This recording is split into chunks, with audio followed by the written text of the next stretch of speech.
ఎక్కడ కూడా ఏ రోజు కూడా దక్షిణాదికి తగ్గిస్తాము, జనాభా పాలికైన సీట్లు ఇస్తాము అని ఎక్కడ అనలే.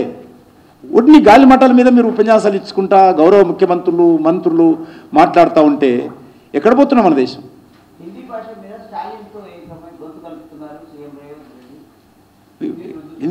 ఏమైంది? ఎందుకు ఏమైంది తమిళనాడులో?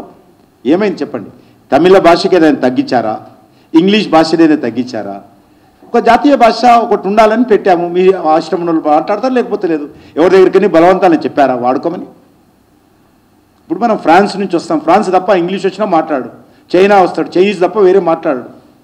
మొన్న అర్జెంటీనా డెలిగేషన్తో నేను కలిసి నిన్న కాకమన్నా ఆ భాష తప్ప అన్నీ వస్తాయి. మళ్ళీ బయటకు వచ్చిన తర్వాత ఇంగ్లీష్ మాట్లాడతాడు. మీటింగ్లో మాత్రం వాళ్ళ భాషనే మాట్లాడతారు, ట్రాన్స్లేషన్ పెడతారు కంపల్సరీ. వాళ్ళ భాష మీద కలుగున్నప్పుడు మనకు ఒక భాష ఉండకూడదా? అయినా కంపల్సరీ లేదు కదా. త్రిభాష పాలసీ కాంగ్రెస్ ఉన్నప్పుడు ఉన్నది, మేము పెట్టాలి కొత్తగా. ఈ భాషా విధానం ఏదైతున్నదో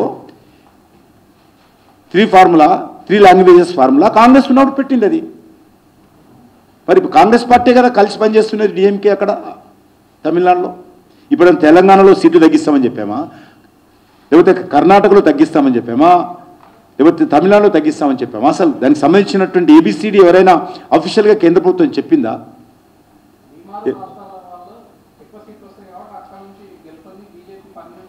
ఇప్పుడు ఇక్కడ కూడా గెలుస్తాం, అదంతే అనుకోదు. కళ్ళు మూసుకొని పిల్లి తాగినట్టు మాట్లాడుతున్నారు. ఇక్కడ కూడా గెలుస్తాం, ఇక్కడ కూడా గెలిచాము. 8 సీట్లు. కాంగ్రెస్కి ఎన్ని సీట్లు గెలిచామో అన్ని సీట్లు బరాబర్ గెలిచి చూపించిన హైదరాబాద్ తెలంగాణలో.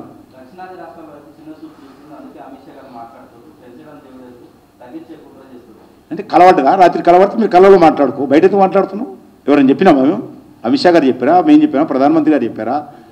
లేకపోతే పార్లమెంట్ స్టేట్మెంట్ ఇచ్చామా? ఊహించి మాట్లాడితే జవాబులు ఉంటాయా?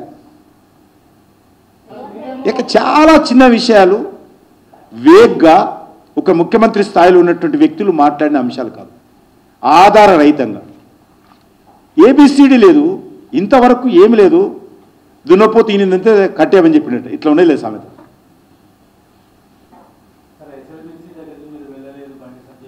ఎడికి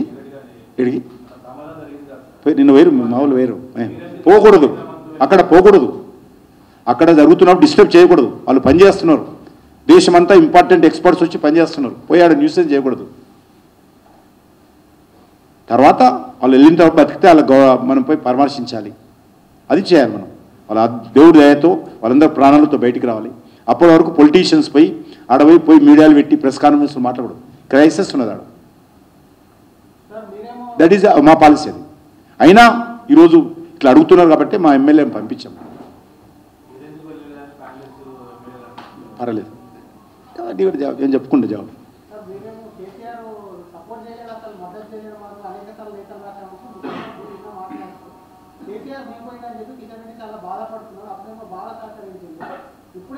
ఇప్పుడు కూడా రాస్తున్నారు ఉత్తరాలు. ఈయన కూడా ఉత్తరాలు రాస్తున్నారు. ఈయన కూడా స్పందించలే.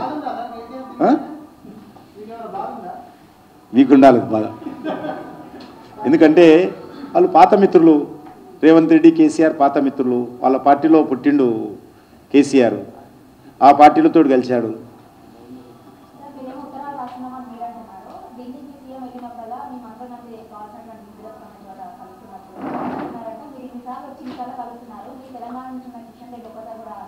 మీకు లెటర్ ఇచ్చిన కదా తల్లి. రేవంత్ రెడ్డి అబద్ధాలు మాట్లాడుతూ ఆయన మాటలు నాకు చెప్తావేమ్మా? ఆయన పచ్చి అబద్ధాలు మాట్లాడుతుంటే ఆ అబద్ధాలు మళ్ళీ అడుగుతా. నేను చెప్తే కదా క్లారిటీ ముందు, నువ్వు అడగకముందే చెప్తున్నా. రేవంత్ రెడ్డి అబద్ధాలు మాట్లాడుతున్నానని చెప్పిన ఆ విషయాలన్నీ మీకు ఇచ్చిన, నేను సాక్ష్యాలతో ఇచ్చిన కదా. నాకేదైతే చెప్పాడో ఉత్తరాలన్నీ కూడా మీకు ఇచ్చాను.